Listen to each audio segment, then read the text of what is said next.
Assalamualaikum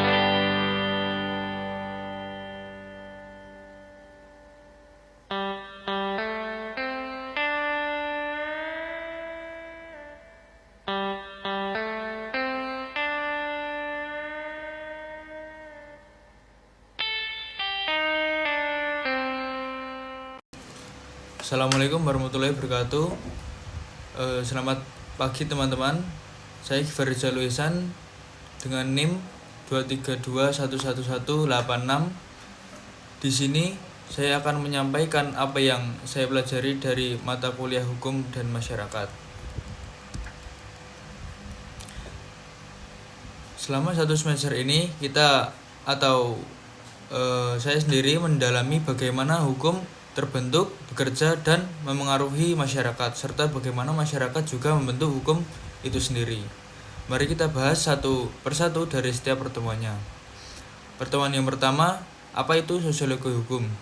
Sosiologi hukum adalah cabang ilmu yang melihat hukum sebagai produk sosial dan lahir dari interaksi antar manusia. Hukum tidak hanya dipahami sebagai aturan tertulis, tapi juga sebagai refleksi nilai, norma, dan kepentingan kelompok dalam masyarakat. Hukum juga dipengaruhi dan memengaruhi masyarakat, sehingga tak bisa dilepaskan dari konteks sosialnya.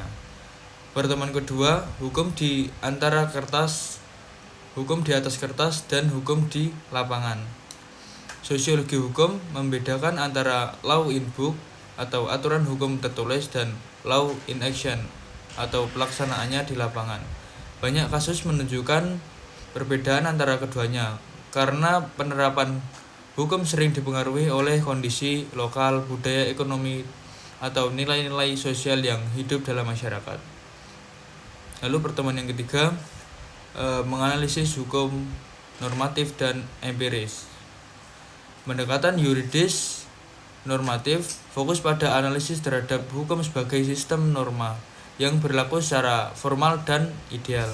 Sementara pendekatan yuridis empiris melihat hukum sebagai fenomena sosial yang diteliti melalui observasi, wawancara, dan studi lapangan. Keduanya penting dan saling melengkapi untuk memahami hukum secara utuh, baik dari sisi aturan maupun praktik. Pertemuan 4, mazhab positivisme hukum. Positivisme hukum menekankan bahwa hukum adalah aturan yang sah jika dibentuk menurut prosedur yang benar. Terlepas dari isinya adil atau tidak, tokoh utama mazhab ini adalah John Austin dan Hans Kelsen. Pendekatan ini menonjolkan aspek kepastian hukum dan legalitas formal, namun dikritik karena kurang memperhatikan aspek moral, keadilan sosial, dan realitas masyarakat. Pertemuan yang kelima, mazhab sosiologi jurisprudensi. Roscoe Pound sebagai pelopor mazhab ini menganggap hukum sebagai alat rekayasa sosial. Fungsi hukum bukan hanya mengatur masyarakat, tetapi juga untuk mendorong perubahan sosial ke arah yang lebih baik. Oleh karena itu, pembuat hukum harus memahami kebutuhan dan kondisi masyarakat agar hukum menjadi relevan dan bermanfaat. Pertemuan ke-6, living law dan utilitarisme dalam pandangan hukum. Menurut Eugen Ehlitz, hukum yang benar ditaati adalah living law, yaitu hukum yang hidup dalam praktik masyarakat seperti kebiasaan atau hukum adat. Sementara itu, pendekatan utilitarisme dan dari Jeremy Bentham dan J.S. Mill menilai hukum berdasarkan sejauh mana ia memberikan manfaat terbesar bagi masyarakat. Pertemuan yang ke-7, pemikiran Emil Durkheim dan Ibnu Khaldun. Durkheim melihat hukum sebagai ekspresi dari solidaritas sosial. Dalam masyarakat tradisional, hukum bersifat represif dan menghukum, sedangkan dalam masyarakat modern hukum lebih restitutif, bertujuan memulihkan hubungan sosial. Sementara Ibnu Khaldun menekankan pentingnya kekuasaan politik dan solidaritas kelompok sebagai syarat tegaknya hukum. Tanpa kekuasaan, hukum tidak efektif. Pertemuan yang ke-8, pemikiran Max Weber dan H.L.A. Hart. Weber membagi otoritas hukum menjadi tradisional, karismatik, dan legal rasional. Di masyarakat modern, hukum menjadi semakin rasional dan birokratif. Namun bisa kehilangan sisi kemanusiaannya. H.L.A. Hart memandang hukum sebagai sistem aturan. Aturan primer mengatur perilaku, aturan sekunder mengatur pengakuan dan perubahan hukum. Ia juga mengakui bahwa moralitas bisa ikut menentukan validitas hukum.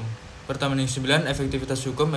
Efektivitas hukum bergantung pada seberapa baik hukum dilaksanakan dan dipatuhi. Faktor-faktornya mencakup kualitas penegakan hukum, kesederhanaan aturan, dukungan politik dan masyarakat, serta kesesuaian hukum dengan nilai dan kondisi sosial.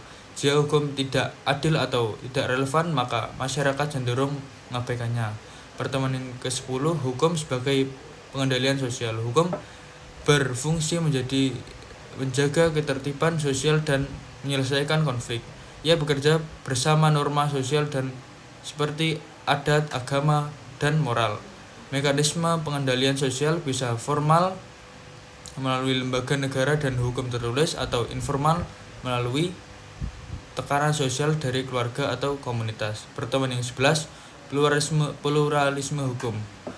Pluralisme hukum menunjukkan bahwa dalam satu masyarakat bisa berlaku beberapa sistem hukum sekaligus, seperti hukum negara, hukum adat, dan hukum Islam. Kondisi ini mencerminkan realitas sosial Indonesia yang beragam, namun juga menghadirkan tantangan seperti tumpang tindih kewenangan, konflik norma, dan perlunya harmonisasi antar sistem hukum.